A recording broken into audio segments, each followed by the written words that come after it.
Modulli tenglamalar. Modul nima? Modul sonning mutlaq qiymati degani, u sonning musbat masofaviy qiymatini bildiradi. Ya'ni aynan manfiy qiymat va musbat qiymatlarni musbat songa aylantirib beradigan belgi bu. Masalan, hop aytaylik,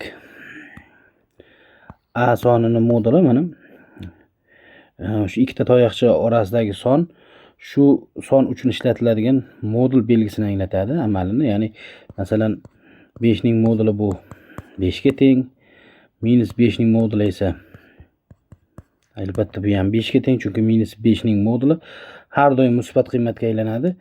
0 ning moduli 0 ga teng.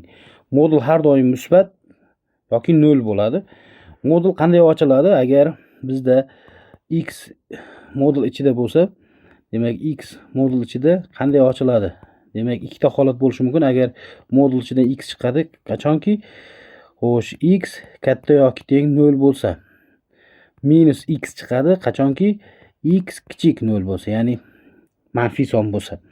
Uni oldiga minus qo'yganda buni musbatga aylantiradi. Masalan, aytaylik x minus 3 moduli bu x minus 3 ga teng.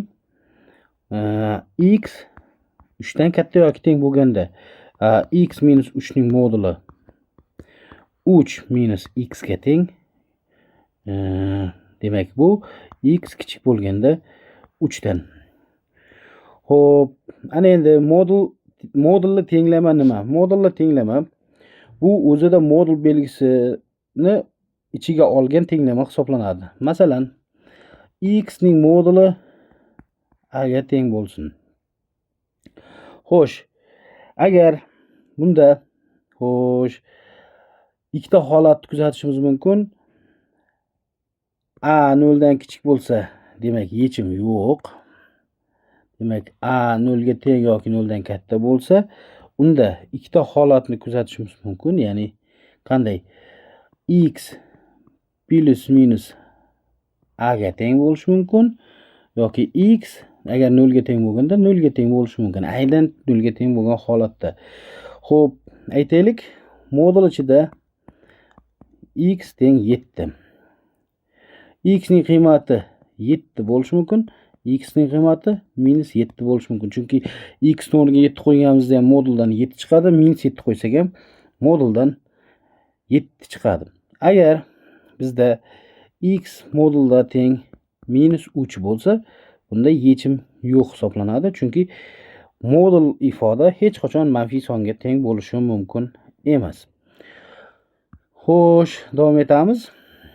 Demak, x minus 2 ning moduli 5 ga teng bo'lsa, x minus 2 5 ga teng bo'lishi mumkin. X minus 2 o'z navbatida minus 5 ga teng bo'lishi ham mumkin. Shunda x 7, x minus 3. Ikkala holatda ham bu 5 ni beradigan qiymatni beradi. Modulli tenglamalarni yechish tartibi: modulni ochish kerak shart bilan, har bir holat uchun alohida yechim topish, javoblarni tekshirish talab qilinadi, chunki juda ham ehtiyot bo'lish kerak. Demak, bunga doir ayrim misollarni keyingi mana 10 talik misollarimizda ko'rib chiqamiz.